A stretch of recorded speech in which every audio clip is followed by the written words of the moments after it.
So namaste, welcome to Satsang.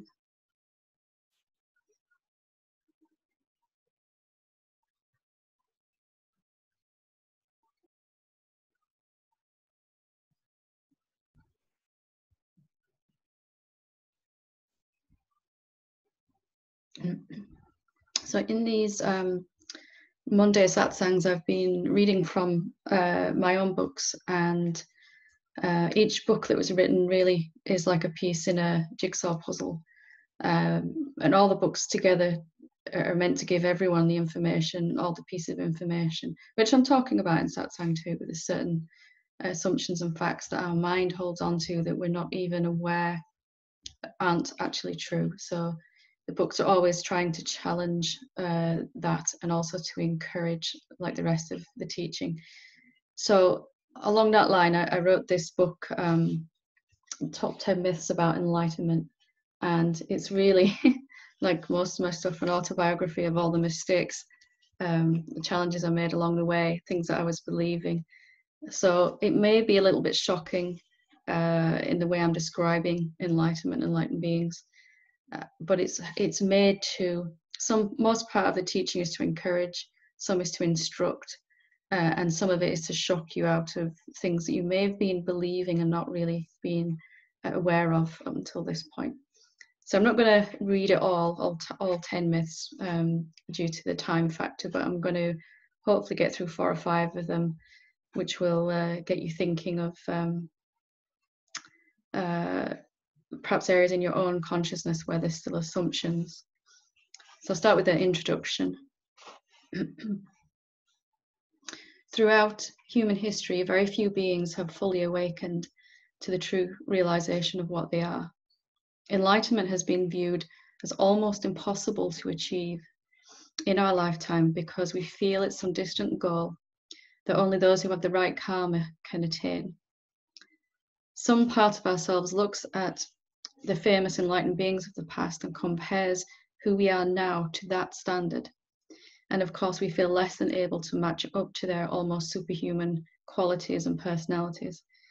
To become a Buddha, though, we must not try to match who he was after his enlightenment, but we should try to match what the Buddha did to wake up fully.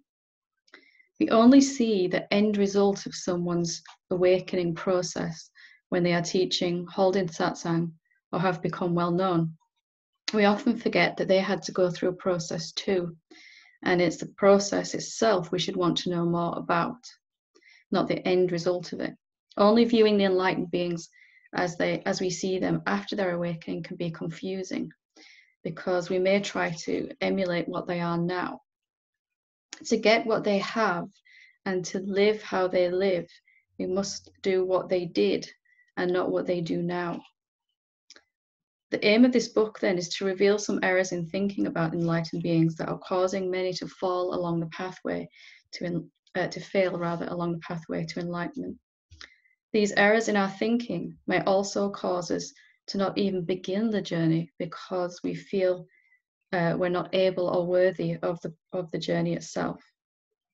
It stands to reason that Krishna, Christ, the Buddha, and all of the genuine awakened beings started their journey as average human beings, just like us. To fully awaken to the reality of what we are, of what they are, they had to overcome their own myths about enlightenment. This book will summarize these vital things to know. Each myth is explained and exposed, and you'll come to see how and why it's not true. As you read each chapter, your belief and courage will strengthen, and you should come to see that these great beings that we emulate today began exactly where we are today. You'll also come to see that what they achieved is available to you right here and now. So chapter 1 is myth 1. Enlightened beings are selfless, altruistic, and self-sacrificing. So that's the myth, basically, that enlightened beings are selfless, altruistic, and self-sacrificing. The fact is that enlightened beings are selfish and self-centered, just like everyone else. So I told you beforehand this was meant to shock a little bit. So they are completely self-absorbed and interested only in themselves. Enlightened beings such as Christ, Mother Teresa, the Buddha, and more, have long since been admired for their seeming ability to selflessly serve others and their complete and total compassion. We've come to regard them as having superhuman abilities the average person doesn't. We feel that they have somehow learned to put their own needs aside and focus only on others. But this is not true. Indeed, some pathways believe this so completely that they teach selfless service as a means to reaching enlightenment. All human beings begin by being self-centered, egotistical, and concerned only with their wants and needs. This is a basic fact of human existence, and it has been this way in order to allow us to grow into adolescence and eventually adulthood. If you doubt this at all, then simply observe a 2-year-old toddler having a tantrum or a teenager being asked to help with household chores. Part of learning to function as an adult involves learning to put the needs of others before our own sometimes, and being able to delay the gratification of our desires. Somehow, a myth has arisen that enlightened beings have completely mastered that skill, and they never think about what they want and what is best for them. So hopefully you're seeing that these basic ideas are so well believed in our consciousness, and that we are applying them to our own pathway. Perhaps we're trying to measure up against some superhuman standard that really isn't the case for these awakened beings. Consider how selfless it was of Christ to take himself off alone into the desert for 40 days to test himself against temptation. It was actually quite a selfish thing to do, to ignore what others wanted of him and to be willing to spend as long as it took alone in a desert to prove his enlightenment to himself was quite self-centered. Consider how much opposition you would get from family, friends, co-workers, and your boss if you went to work on Monday and announced that you were taking 40 days off to go contemplate and meditate alone. Buddha too was only thinking of himself when he sat down under the Bodhi tree and decided to sit for as long as it took to be completely enlightened. There are many stories and records of beings taking themselves off to quiet locations, isolated places to meditate and finally transcend the mind. All these beings had an ability to be completely and totally selfish when needed. This is something we shy away from in modern day society because we feel it's irresponsible and impractical to do. Where would we be if the Buddha had said, I really don't have time today to sit down under this tree. There are other jobs I need to do first. It's selfish of me to want to be alone and reach enlightenment. How different would our world be today if that had been what he said?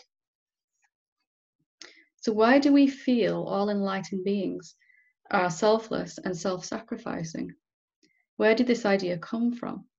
The idea that all awakened beings are selfless and work tirelessly to serve all of mankind is really not true. These great beings serve themselves only. The difference is they were very sure about what their own self is. They investigated what their self was until it was clear, simple, and obvious to them that when they say myself, they mean all of existence and its source. Their concept of self had to grow to include all life in all its sentient and insentient forms, because they knew it was actually themselves. What appears to be selfless behavior in an awakened being is really only the outcome of knowing that you are all that you see, feel, and experience, knowing so clearly and deeply that there is only you. Wherever you go, whatever you do results in what looks like deep concern for the welfare and well-being of all. The awakened being knows, though, that there are no others at all. They have been so self-centered that they have totally eradicated the concept of other, or else, or different to me.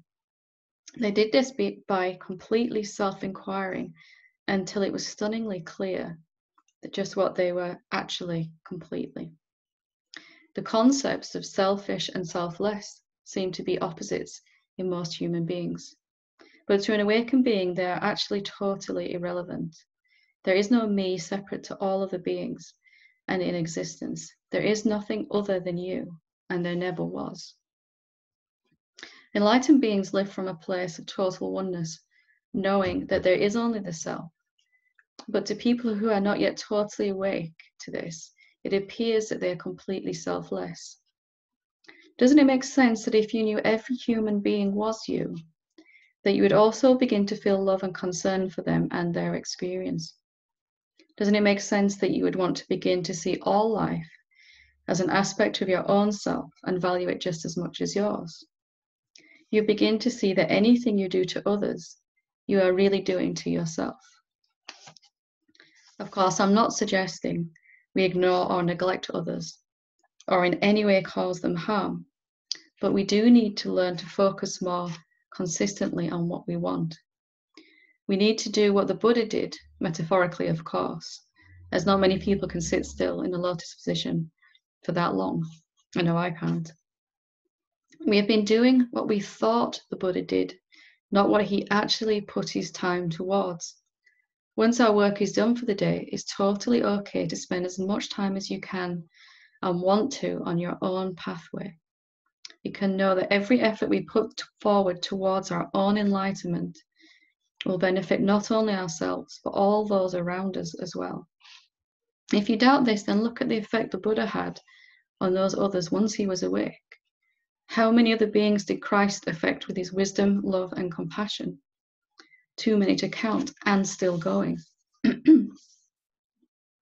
Being selfish and self-centered is not always a bad thing, yet it has come to be viewed always as such in our society. Let's stop trying to reach some idealized picture of what we think it takes to reach enlightenment and start doing what those great beings actually did. It's time to put to bed the idea that reaching towards enlightenment is wrong, irresponsible, and not helping others. It is in fact our birthright to wake up fully and to see what we really are. Never before has it been easier to enlighten. As more teachers awaken and we have resources to travel to see those teachers, we have the internet too in this day and age, and we can read from books such as this without ever meeting a teacher face to face. Consider how selfish awakened beings had to be in the past by spending 1, 2, or 12 years or a whole lifetime with a teacher and having to leave their work, their family, and their old life behind to sit with the teacher. Now we simply click a button on a computer screen and an enlightened teacher comes to us, or their words come through our letterbox or onto our screen. We can even listen to teachers' words whilst doing our daily work or driving our kids to school. There really is no excuse not to be the best version of you. So when this particular myth, when I really realized what I've been writing about here, I recognized that within my own self, I had been spending a lot of time and energy trying to be less selfish, less focused on my own path, less more attentive to the needs of others, and that there was this core feeling inside my being that spending so much time of my free time focused on my own self was somehow wrong or irresponsible thing to do. And hopefully you're starting to see that this is, how can we help anyone else in the best way? How can we cause a lasting change in the world if we don't even know what that world is or what we are, and if we're seeing people as separate to us and outside of us? So I hope that's given you more confidence in your own pathway. There's plenty of beings out there that will criticize you for the time that you're spending on your pathway in your meditation or contemplation. So chapter 2, we'll do chapter 2. Myth 2 is enlightened beings have totally overcome all desires for sensory pleasures and do not try to feel good. So if you believe that within your own consciousness, that somehow the human beings that have overcome this urge to feel good, then you're going to be trying to be something other than what the awakened state is. So the fact is, enlightened beings love to feel pleasure and are very hedonistic. They are so addicted to feeling good that they sought out the only permanent way to feel good all the time. So that's very different, isn't it, to the idea that most of us have inside our own heart, that somehow to wake up is to be to sacrifice, and is a struggle, and is going to cost you what you love most. The basic drive for all of our human behavior is the urge to feel good, or to feel better than we do right now.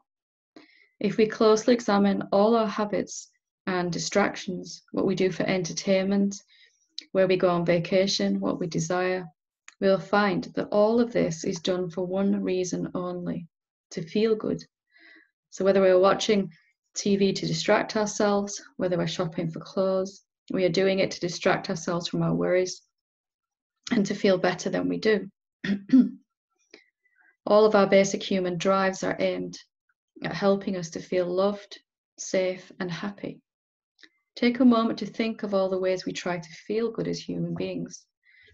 Some of them are safer and easier than others, but all of the following are listed that we indulge in because we think we'll feel better when we do it.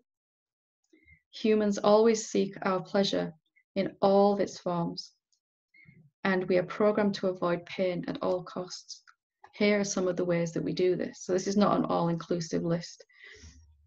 It's just some common examples. So drinking alcohol, taking part in sports, shopping of any kind. If anyone's ever had an eBay habit like I used to do, you know what I'm talking about. Eating is another huge one that affected me. Having sex, socializing, taking drugs, listening to music, watching TV, movies, or playing on games, dancing, art, ballet, theatre, and similar, having a family, getting married, being in a relationship, and seeking enlightenment. So most of us have indulged in at least a few of those, and even maybe on this pathway itself, hoping that enlightenment is going to make us feel better. And I just have to tell you that that is okay. That is a basic human drive that is inside each and every one of us. And there's no need to somehow override that desire to feel good, to feel better. In fact, I so totally embraced that I went looking for, there must be a way to feel really good all the time, to feel peaceful all the time. And that drive is within each of us, and we can embrace it rather than rejecting it and saying enlightened beings must have done something other than that. So we could go on and on here. All of our lives, we are driven by the desire for pleasure and to avoid pain, loneliness, and feeling negative emotions. If you examine your life, you may be surprised. We may even try to reach enlightenment because we've heard tales of feeling peace, bliss, and joy that sound a whole lot better than our everyday average boredom, frustration, or however we're feeling in our life right now. If we can own this tendency within ourselves to seek pleasure, then we can begin to work with it. Most spiritual seekers are trying to reject this urge, when in reality, it is the most direct path to enlightenment. We have somehow believed the idea that to be enlightened is to have totally overcome this urge for pleasure. We may have read scriptures telling us to ignore our senses and the pleasure that we can get from them, and focus only on the truth of our being. We may have become convinced that the Buddha and other enlightened beings had a superhuman ability to focus only on the truth and turn away from pleasure. The sage of enlightenment has more in common with the hedonist than the ascetic that renounces everything in the world. The hedonist seeks pleasure and devotes their life to it, while the ascetic renounces everything that can give pleasure and instead chooses a disciplined and solitary life with no possessions. The lifestyle of the ascetic has come to be regarded as necessary for reaching enlightenment, but is in fact directly going against human behavior. If you stop and think about it for a moment, it'll begin to become clear that even myths 1 and 2 alone have probably stopped millions of people from reaching for enlightenment, because they felt they had to overcome two of the most basic human tendencies to do so. The popular myths are that each awakened being somehow gains superhuman powers to be able to do things that the average person cannot. Few of us can live like monks or nuns and give up the pub on a Saturday night, but we do not need to. If we can simply learn how the enlightened beings use these human desires for pleasure, we need not avoid anything or strive to overcome, but rather to direct those urges in a much more productive way. I'm not suggesting here that we begin to indulge every whim and fancy that we ever had, but rather to do what the sages do and to find the highest, easiest, and most reliable source of pleasure. The sages know that to seek pleasure from external sources will only leave us wanting more. So they chose to find the greatest pleasure within themselves. Consider for a moment how good it feels to indulge in chocolate, to listen to music and sing at the top of your voice, to try on a new suit or sit in front of your new giant flat screen TV. All these feel good momentarily, but after a very short time, the pleasure is gone. The chocolate is gone, the music is over, and the TV does not have that new feeling anymore. Now we must repeat the same thing to try and get another moment's pleasure. The enlightened beings realized something very important, and they applied it to their own lives. And I want to share it with you now. I realized the pleasure we get from indulging in these things does not come from the thing itself, but rather from the absence of thoughts and desires while you are indulging in it. Consider that when you're eating chocolate, you're not desiring chocolate so that you feel good. When you are singing and dancing, you are feeling good because you are ignoring all of the thoughts in your mind. The sages knew this, so they looked for the most direct and permanent means to gain pleasure and to continuously experience it. So it's possible to feel peaceful. So is it possible to feel peaceful and happy all the time? Yes, it is, if we do not depend upon any external thing to make us happy. Because when it's gone, we will again be unhappy. Our own happiness is available to us anytime we want to access it. If we simply look, if we are simply able to look at what is really here and what we really are. The awakened ones have realized that when we focus on the truth of our being, we will feel good. And the more that we focus on that truth, the better we will feel. The truth is that there is only you, and there is nothing other than you. All that you see, feel, and experience is you. When we believe ourselves to be separate beings and different from everything and everyone else, we believe that there are lots of other beings out there. Some of these things we want because we imagine that they will make us feel happier, safer, and more loved. Some of these things we do not want because they imagine that they will make us feel worse. But the truth is that there is nothing that is outside of yourself. All is within us, but we imagine a boundary or barrier between me and everything else. When the truth is seen that there is only you, then you'll also see that none of your thoughts are true either. If there has only ever been you, then nothing can hurt you. Nor can you die or become ill. You are all of creation, and you are the creator also. And in fact, those two are the same one expressing itself. Wouldn't it make sense to choose a lasting source of pleasure that will also be beneficial to everyone you meet and come into contact with?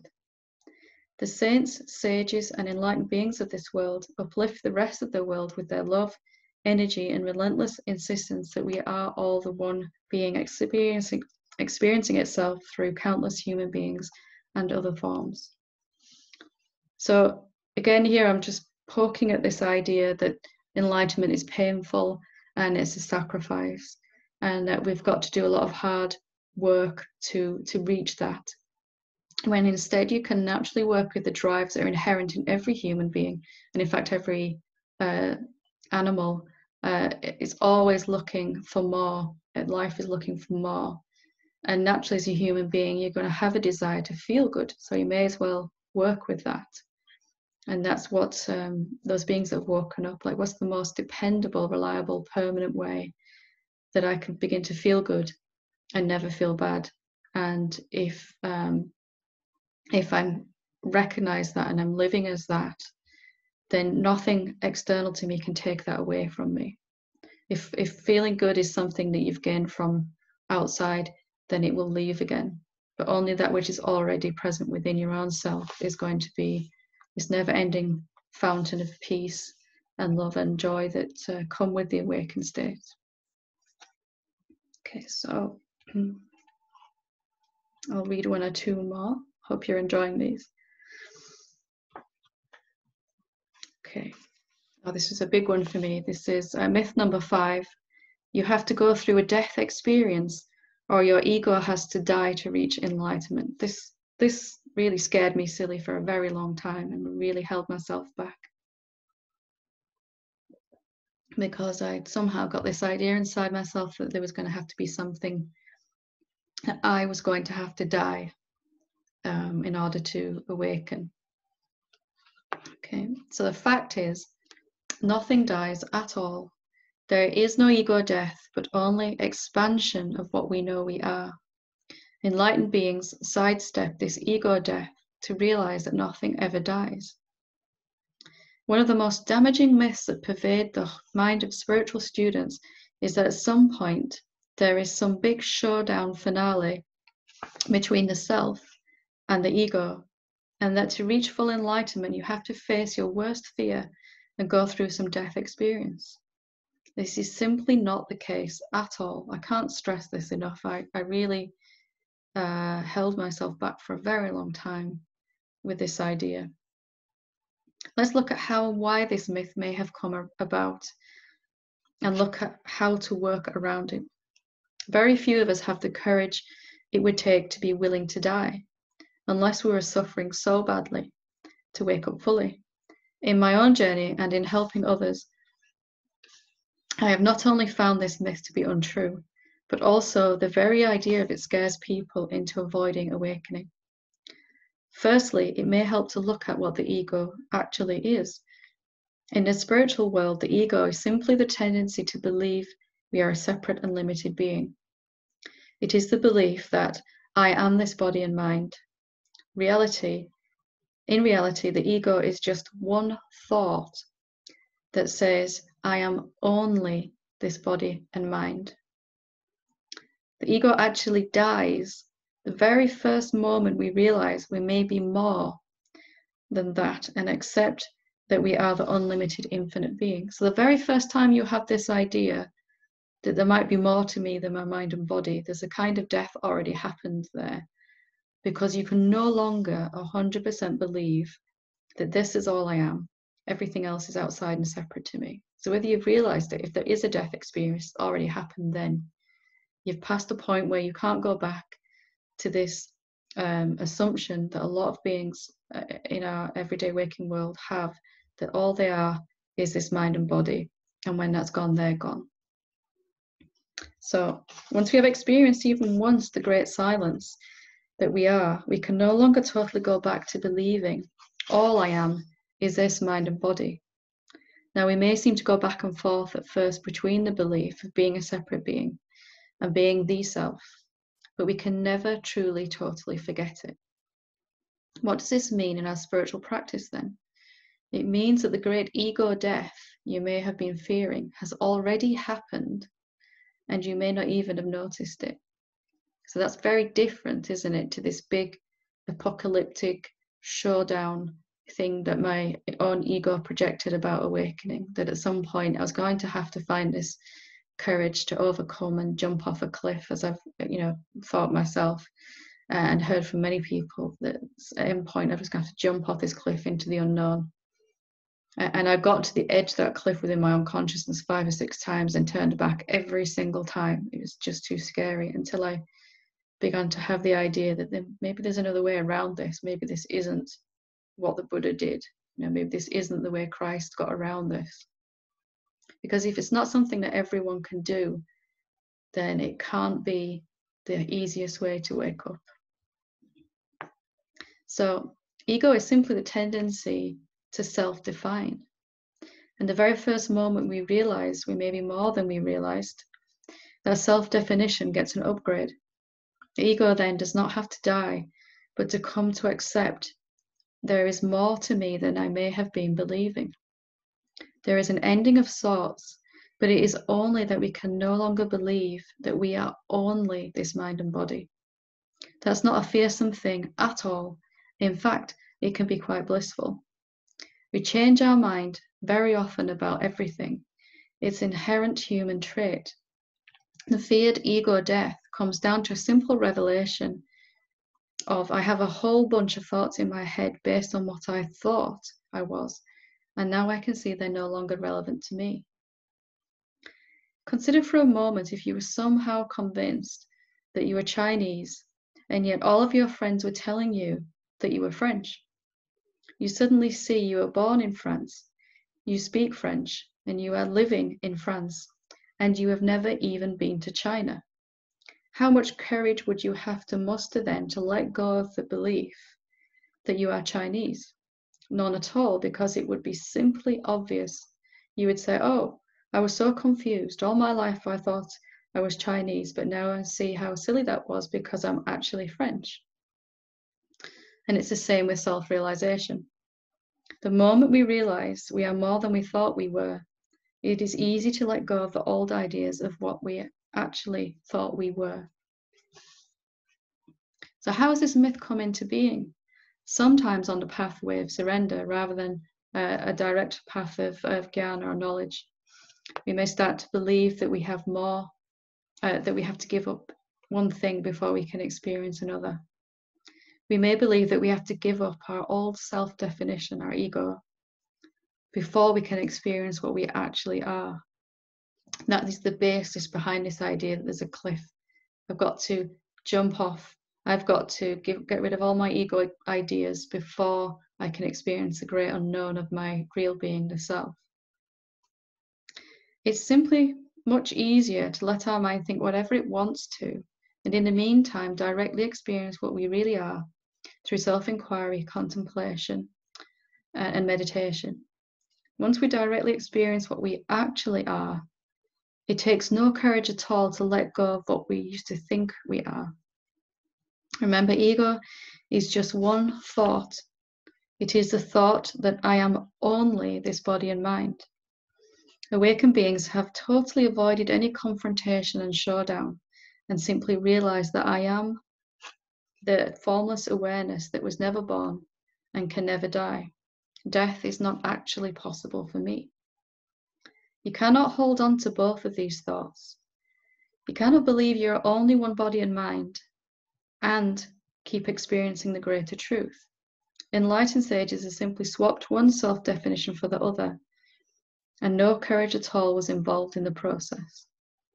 All that occurs along a spiritual pathway to enlightenment is that your definition of what you know yourself to be is based on actual experience and not belief. Nobody can ever experience that there are actually only one body and mind, but they can imagine convincingly that they are. You can prove what you really are by directly experiencing it through self-inquiry. And once you've proved it to yourself, it's easy to let go of these old ideas. Out with the old and in with the new.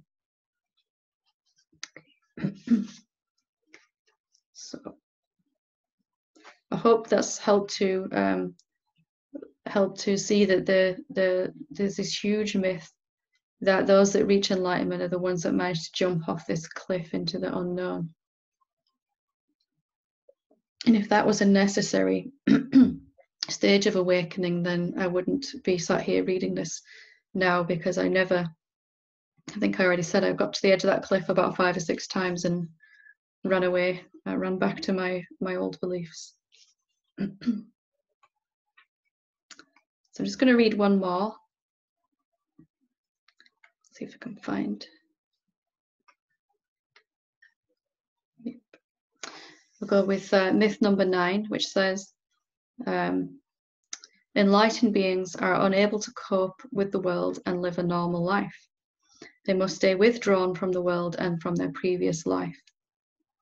So the fact is that living in the awakened way actually makes you more available for life. You'll have more energy, motivation, and all that is needed, and you'll probably end up doing exactly the same things as you did before enlightenment, but you will do it in peace, love, and joy. The myth that enlightenment makes you less functional, or even in some cases non-functional, has been perpetuated in our society due to the most common examples of awakened beings being teachers. You don't necessarily have to teach other beings how to wake up once you're enlightened, and in fact, most people do not.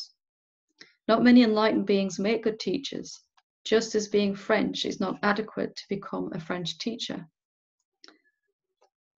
What this means is that most beings who wake up to the truth of their nature continue to live the same life as before, and they're just simply not suffering anymore, ever. The vast majority of beings who are awakened simply and quietly go about their daily life in joy. Unfortunately for us, this means that the only examples of enlightenment are those that teach how to reach it, and all we remember is a few very great beings who have had large followings of people that totally dedicated their life to teaching.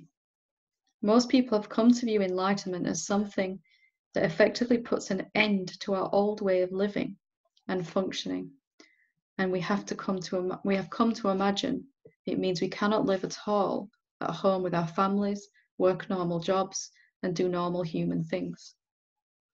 This myth has been so intensified because enlightenment has been seen as something that can only happen when we leave our life, pack up and live in an ashram, a monastery, a mountain, or a cave somewhere away from society. We've come to believe that enlightenment makes us special, different from others, and needing to be treated specially. Most of us feel we are sure we would know an awakened being if we walked past one, that we would be able to tell immediately who they are, but this is simply not the case. We imagine they would be sat on top of a mountain and have long hair and a beard, or perhaps long robes and lots of people around them. The reality is that you probably have met someone who woke up to the truth of their being already and didn't know it because they weren't shouting about it. Enlightenment makes us totally normal because it takes us right back to our natural state of peace, bliss, and joy. Beings living in the natural state will probably not be as recognizable as we would like to think. They have no need or ability to shout of their achievement because they have come to see that they are everywhere and they have not personally achieved anything. The shop assistant and the pub owner are just as likely to be the next Buddha. The woman that lives across the road from you, the man you see every day on the way to work and say hello to, the aging old woman that lives next door to your mother-in-law even, or the postman could be enlightened and most of us would never know. Enlightenment leaves us deeply functional and available for all of life and to life. We'll find that we can be clear-headed in a situation that others would panic in. We can be forgiving when we need to be, or direct enough to say what we need to say. Enlightenment will allow you to actively participate in your own life rather than living in a virtual reality of thoughts inside your own mind. Most of us are missing out on the best bits of life because we are so caught up in what we think is happening. Even when sat in a beautiful meadow or a white sandy beach, all we'll be thinking about is something else or someone else and missing the moment fully. In the awakened state, we'll find ourselves fully present and unable to avoid or resist life. We'll have more energy, more time, and we'll generally enjoy better health and our relationships will improve. It's time for us to put away the myth that we can only pursue enlightenment if we do not want or like a normal life, because this is simply not the case. One of the greatest benefits of living in the awakened way is that we can finally just enjoy the benefits of whatever we are actually doing without the constant need to try to change everything. Lastly, for this chapter, let's look at the difference between a state of consciousness and enlightenment. Many yogis and meditators are very good at reaching some very nice states of consciousness that lead us to feel a deep peace or bliss. I know within my own journey, I was at the time when I was meditating an awful lot, and I could reach some amazing states of bliss and peace and joy. And I thought that that's what enlightenment was. But it only lasted as long as I was sat there on the meditation, sometimes 10 or 15 minutes or even an hour after I finished meditating, this state. But I noticed that the more I would meditate and feel this bliss, and it was a coming and going experience, the less functional I seemed to be in the rest of my life, the less I wanted to be in the rest of my life, you know, the driving on the school run, the doing the work, doing the garden, doing the food shop, everything that has to be done in a human life as a normal part of it. So by trying to pursue this bliss, I was becoming less and less functional in the rest of my life. And in the awakened state, that has completely gone. You're equally present, available all the time to whatever you're doing, with no sense that this is a mundane task or this is a holy task. It's all from the same place.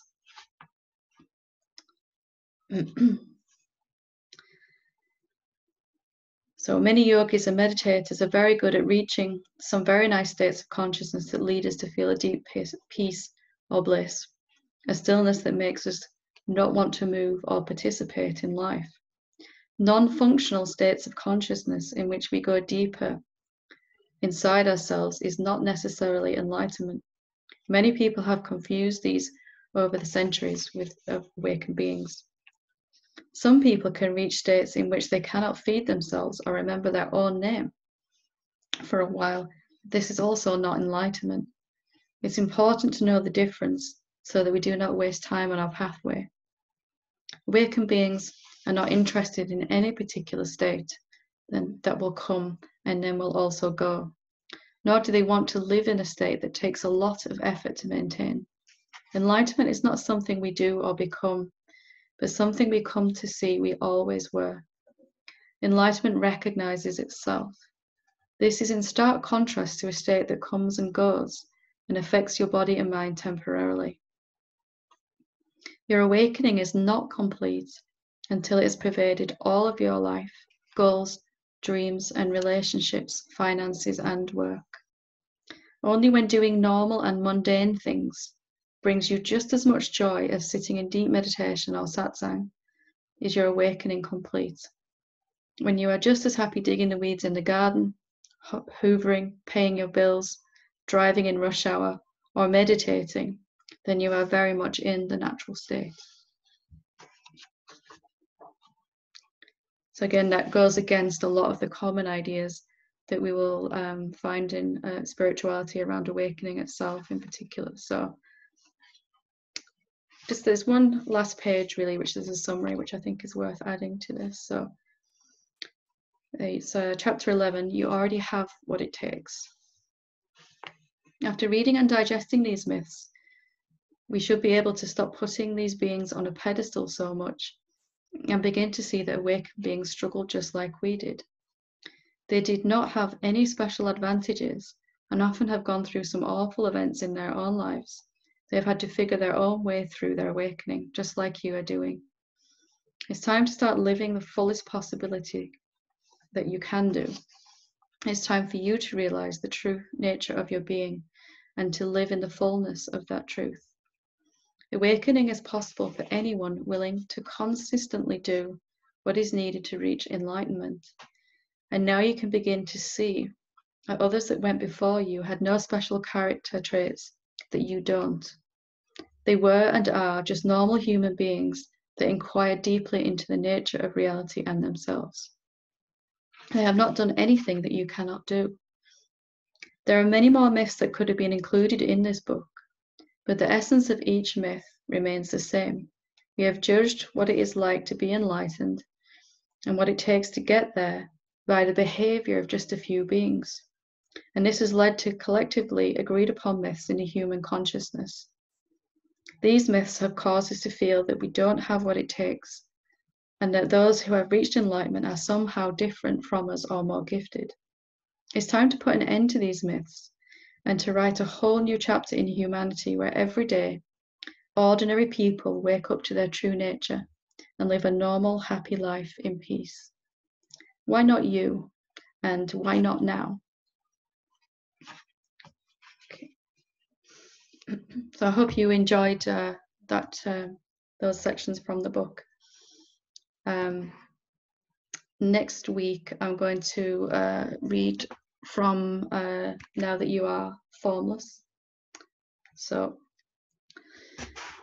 I'll open it up for questions. I have a question that's been emailed in that I'll read first and answer.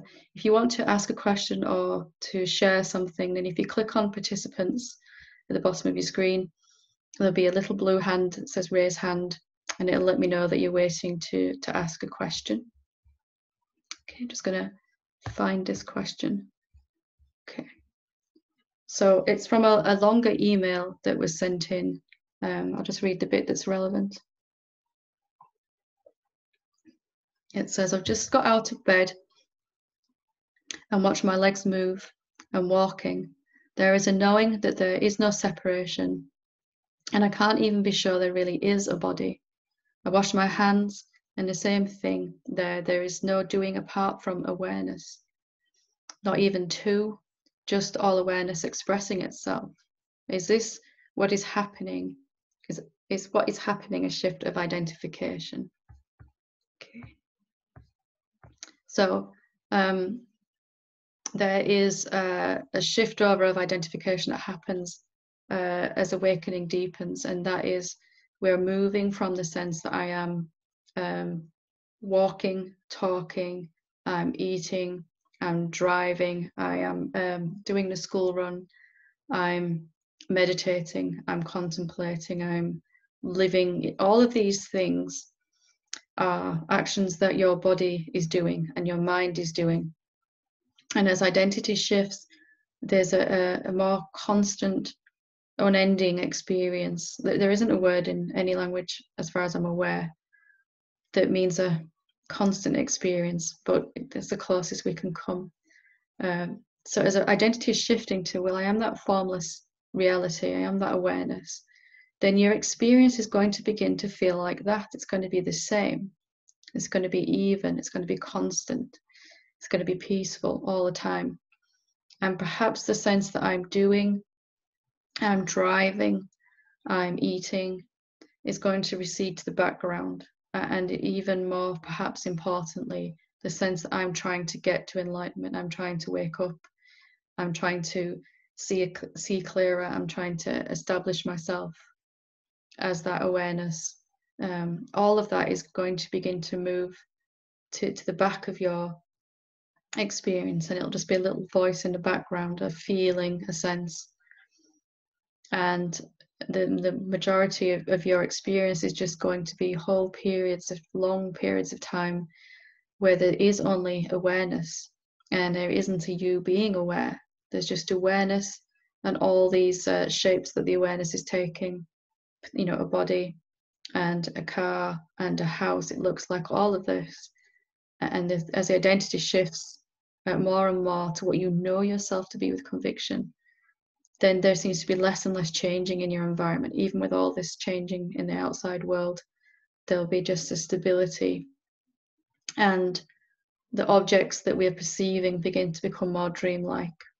We'll have less tendency and ability to label them, to think about them, to remember, to imagine, to fear, to judge. All of that will begin to disappear. So yes, it's very much our identity shifting. My experience is always the same for me. There is just me, and all these ways that I am appearing just keep moving in front of me. And my body is just speaking these words. I'm not planning what to say, they just come out.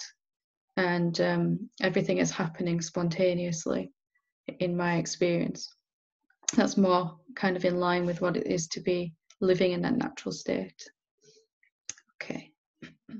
So Maggie and Ian, or Maggie or Ian. Hi. Something you said last week. Well, a couple of things. You mentioned about that willingness to be wrong. Satsang a while back. And then I know you've talked about in the past about a knowingness develops, that you know what's is true. And I know I had this tendency sometimes to have this thing where I think I'm right. There's a real strong kind of That's a fairly common human experience as well, isn't it? You know, it's and it's kind of quite, it comes up sometimes. And I'm trying to marry up the knowingness that develops with this, in contrast to this egoic thing that comes up and insists I'm right. Because I was reading, there was 2 passages I read from this teacher that I'm not too familiar with over the weekend. And I read the first piece, and there was just this knowingness that I really got what he was saying, and it really like kind of sunk in. I thought that was, yeah, I get that. And then I read this second passage, and there was just something about the tone in 1 or 2 places that, and this is like, I assume this guy is quite awake, I guess. And just something just didn't feel right. So this isn't quite right. So I questioned that. I said, well, I must be wrong. I must be wrong, because that's this tendency that comes up, this arrogance that I'm right. So I kept going back to this passage and reading it again. And I read it half a dozen times. And there's still a little parts of it that I thought, And I know teachers sometimes put things in to kind of poke the bear and get you thinking a bit. Maybe sometimes, yeah. Sometimes, yeah. But it left me feeling a little bit like, because the first passage was so like, I know that just felt right, you know, and it really kind of sunk in. And yet the second passage had this kind of other reaction where I don't know, it was the ego kicking in, and I just thought I'd ask about it. I'm not too sure what I'm asking really.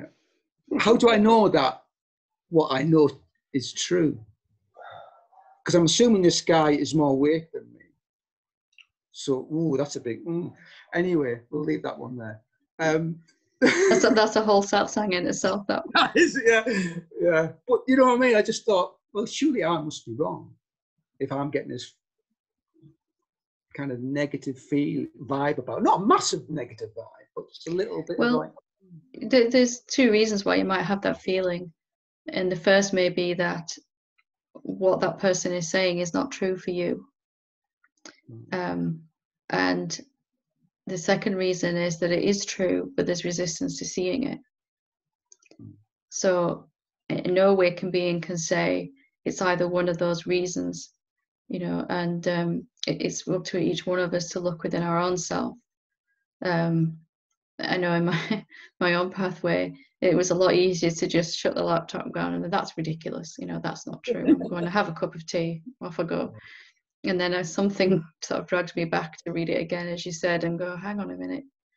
And the baseline is always, if it's true, it must be provable inside your own self.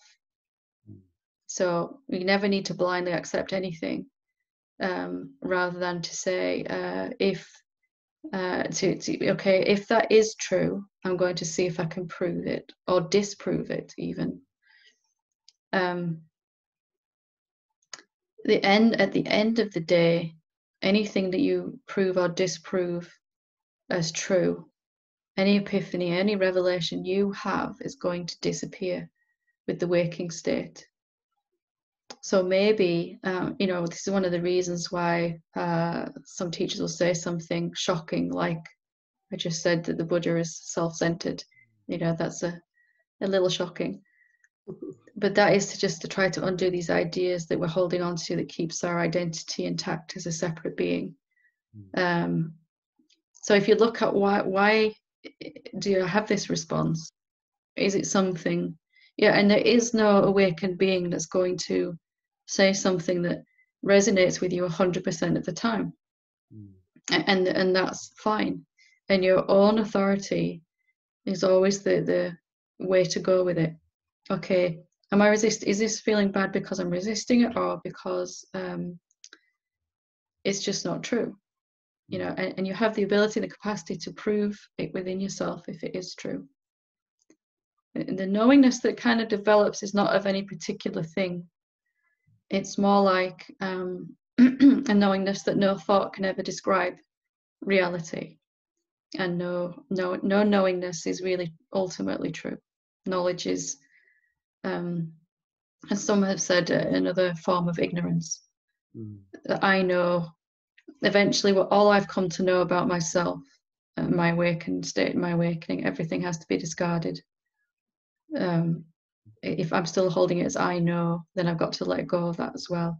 And sometimes that's another reason why we have to, we have a little bit of a reaction to something, because we think we've worked so hard to achieve, to find out what I am, to see what I am. And now you're telling me I've got to drop this too, you know. Well, what's the point in doing all that then? But there's still thinking about yourself, isn't it? Even if you're thinking about yourself as an ego, or you're thinking about yourself as an infinite being, eventually it's going to be painful either way. Yeah. So I can't say whether what that being said was true, and I don't want to even try. And I also can't say whether you felt that way because you were resisting, or what the reason was. But your own experience should also always be your own authority. Can I prove this to be true? Because if it is true, you can't show it to anyone. You can't say, look, here I am, I'm the formless being. But you could prove that within your own self, and that's enough, isn't it? Yeah. So if you look at it again from that perspective, it's like whatever was written or said, it's either going to be because it's poking something that you're still protecting inside, yeah, or it's simply not true, and your inner wisdom is saying, that's not for me, that's not my path. Okay. You know, that it's one or the other, probably. Yeah, okay. In the end, it's going to have to be forgotten anyway. Okay. Does that help? Yeah, it does actually. Makes sense. Yeah, thank you. Good. Lovely. Thank you. Vidya?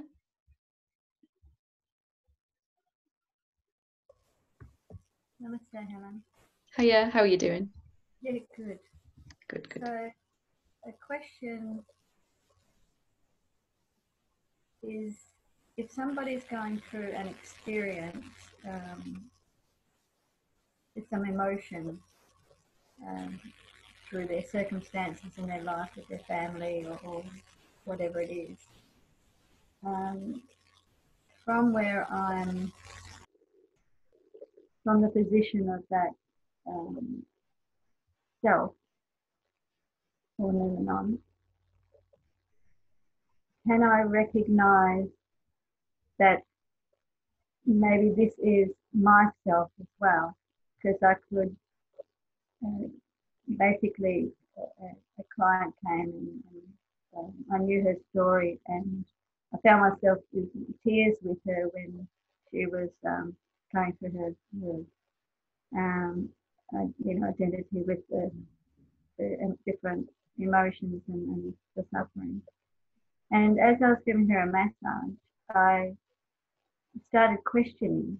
I just found myself, is it true? Going through all the emotions that she may be experiencing. She did talk about different emotions, but I started to remember a time about 18 years ago with a family member that didn't go through quite as the same, but so I was wondering whether I was really asking for myself. Some part of me felt like maybe there's something hidden in there back at that time, seemingly at that time. But I couldn't find any emotion around it. There wasn't anything coming up. But it was almost like she's appeared, really just don't know. But I couldn't help but question it anyway. Is there shame? Is it true that there can be guilt? Is there true I wasn't responsible? Or I could have done something more. So it was almost like the things that she was saying, but I was asking in case something is there, back 18 years ago for me. I just don't know. When in meditation, I had been asking a lot of questions, what is it like to, or is there anything else hidden? Show me. I'm really desperate to show me anything that could be hidden. So yeah, but I couldn't find an emotion. So does it mean that I don't really know. It's actually a really good example of that first myth, actually. What happened for me was that it became, there was this period of questioning within this body, and then there wasn't any strong negative emotions that could be triggered after that period. And even during that period, actually, there was asking, as you said, asking, is there anything else to look at? And these other bodies would start to come to me with issues and challenges very similar. And of course, I did the work in causality to question within myself.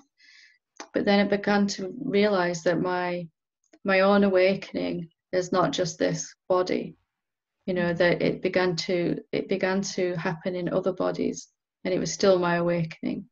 So I can question. One of the great benefits of the awakened state is that somebody can be sitting with you, or even not physically with you, and they can really be believing that they're not good enough, for example, or they've done something wrong, and deeply blaming themselves for something, as an example. And we have the power from that awakened place to recognize this is also me, and to question and to take some of that emotional load from that person, because wherever else they're expressing that feeling and that belief, they're going to have some counter.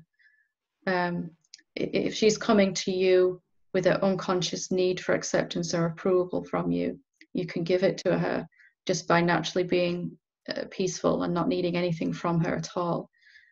Some of that is going to discharge in that presence, but also your own questioning. You kind of lose that ability to believe, I've done it now. This body's peaceful all the time. There's nothing else. That's it. I'm finished. It just begins to become more and more obvious that it's not really finished. Well, there are beings that are suffering still, and it's not a chore. It becomes a wonderful side effect, if you will, of being awake. The other beings will come, and they'll have these very, very heavy karmic loads that they're not yet in a place to be able to deal with themselves, and wouldn't even know how as yet, because they're so sure that they're not good enough for whichever way it's playing out. And you'll sense this opportunity that they may not even know why they're there. It might have be that she's also come for your services as well, but there's something else going on at the same time there. And there's more and more moments like that will happen where you're aware that you've got power to really help this other person. Or really, it's it's experienced really as your own awakening continuing into other bodies, which is why once one being wakes up in a certain area geographically, then other beings start to wake up around them, because there's no sense in that awakened being that it's finished or it's over. But you're seeing her as she really is, not what she thinks she is, and that has a profound effect. So things will come up like that. And you can question and help her relieve that burden without taking it on yourself. If you're a person, you felt sympathy for her, she would leave afterwards, and you'd still be feeling, gosh, that poor person is in an awful place. I wish I could do more to help. But there's a sense that I've done the best thing I can, in a way. Nothing may be said consciously about it at all, but there's something. All human interaction begins to happen, or always has been happening, on two levels: what the bodies are saying to each other, and then what the consciousness is saying becomes even more important. Yeah, definitely deeply felt for her more than I ever have with other clients that, you know, going through quite a traumatic experience. When she came in, I just sort of looked at her because I'd seen her come before and gave her this big hug, and she burst into tears. You know, just felt so much love for her. And even afterwards, just really, it was just interesting to question whether they're questioning if it was for me really. In fact, if anything was hidden, that it could also, it almost felt like it was for both of us, or that there was really only one. Yeah, you've explained it. Yeah, and there's more. Really it's sort of some. Sorry, go ahead. I couldn't really separate it. It was like yeah, there was no. Yeah, I could just feel for her. And it's just a thought believed, isn't it, that if I question in this body, is that really true, that it's only going to affect this body? If there is only the one of us, then everyone's questioning is affecting everyone all the time and lifting the whole sea of humanity in that way. You know, so it's the power of the awakened state begins to become more and more obvious, and the capacity to really help, that you can't actually have recognized yourself consciously and not be simultaneously affecting the rest of humanity. In fact, all of creation. There is no one being that wakes up. There's one body, because it's all the awakeness, isn't it? But there's one body and mind that feels peaceful first, but that's got to cascade outwards. You know, it's just a natural letting go of this idea that I am this body mind only. Then how can we feel that we're done, or we've somehow completed that? You know, enlightenment got me, check, done that bit now. It just becomes an ongoing thing, but it's wonderful, and there's a real ability to help other beings in that way. You'll probably find it happens at some very random moments. You know, people that you meet by chance just show up and need some of that presence. Yeah, it was a very a real oneness with her, almost like I couldn't distinguish myself from her son. Yeah. It was such a closeness of just the being, as if the energy was all one. Yeah. It really can't explain. And eventually it'd just be like that all the time. Your body still did this, there's still a rudimentary ego playing, knowing that you were the one giving the massage and not receiving it. That was still functioning on the surface of your being, wasn't it? That you're not confused and going to walk into your next door's house, or, which is your house and your car and all of that. But more so, there's just this constant experience of, I don't know which one of these bodies is mine. They're all mine in a way. That's how it unfolds. That's wonderful. Good. Fantastic. Thank you. Okay. We will leave it there for today then. Oh, Caroline. Just got in there quick before.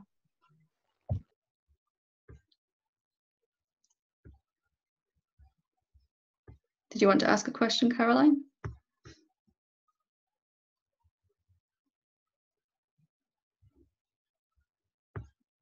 Sorry. Namaste. Oh yeah. Hi. I was trying to find you on all the screens, then I couldn't. Okay. It's about what you were saying before about one of the myths, about the things that used to be important for me. I've let go of a lot of things, like interests that say something like music and art and all the things that I used to be important for me. I just gradually are letting go of, and including people. And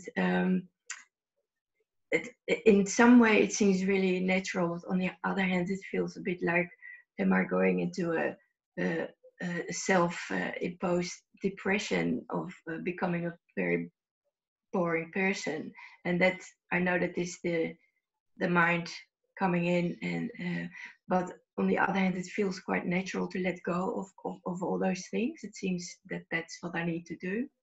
Mm-hmm. Yeah. Can you say something about that? Yeah, it was very similar for me as well.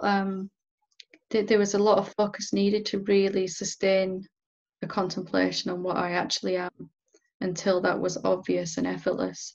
And I think naturally in that process, some things fall by the wayside. Everything fell away that I was doing to try and distract myself from awake. But also some things dropped away that I've since begun to do again afterwards. It was like a temporary falling away because I just needed the extra focus and energy and time sometimes to really be consistent in my inquiry and questioning. And I think it's a very common experience that, you know, my mind is watching this going, oh my God, you're becoming this automaton that is just going to sit on their sofa and never move again after. You know, and you're becoming a boring person and nobody's going to like you after you've woken up. But it's there's so many distractions, especially in our modern day world, that you can sometimes see why somebody would go sit with a teacher, you know, in India of old, 12 years ago, sit there and give up everything else. Not that that's necessary, but there is sometimes a kind of that happens on an inner level, doesn't it? Just a letting go of what is not essential for right now. And obviously we still work and we still cook and we still do food shopping and all the stuff we need to do. Anything that's non-essential kind of gets kind of like this lockdown in ways, and it just kind of gets stripped away for a temporary. But a lot of those things will come back afterwards, things that you were doing because interests that you have because they're joyful to do. What will drop away and stay away are those things that you were doing to try to feel more loved or more valued or appreciated or to feel safer or to feel more special. You know, the ego's things that we were doing with only an egoic motivation.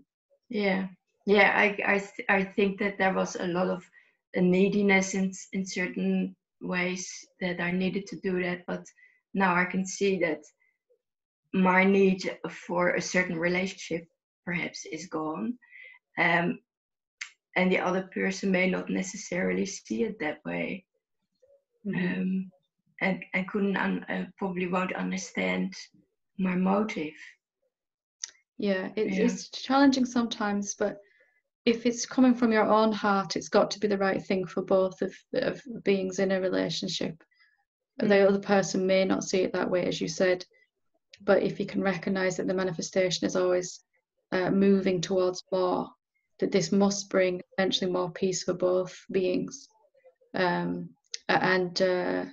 really your life will get filtered to think all the things that we were doing to feel, as you said, you know, with a sense of neediness, or I have to get something from this being or this job or this amount of money, I have to feel safe or valued or loved. All of that and the ways that we're trying to get that begin to fall away. It doesn't mean you're never going to have a relationship again. It just means that it'll be based on mutual respect for the being, just as exactly as they are, without needing anything from them at all, which is a wonderful way. You know, not even needing them to love you or stay with you or any precondition. You know, just to experience them as they really are. And so there'll be things that have gone that will stay gone, that were only coming from egoic motivation, and there'll be things that sort of come back that you really realize, actually I just love doing this, whether it's just singing at the top of your voice and dancing around your kitchen or looking at art or you know, whatever it is that we're doing for the joy of it and just for no other reason at all. You know, then that will return, and perhaps more ways will come to agree with how you feel, your own peace and lack of need in your own essence. Yeah. Okay. Very good. Thank you. Thank you. Lovely. Okay. Right. So we will leave it there for today. So thank you. Namaste.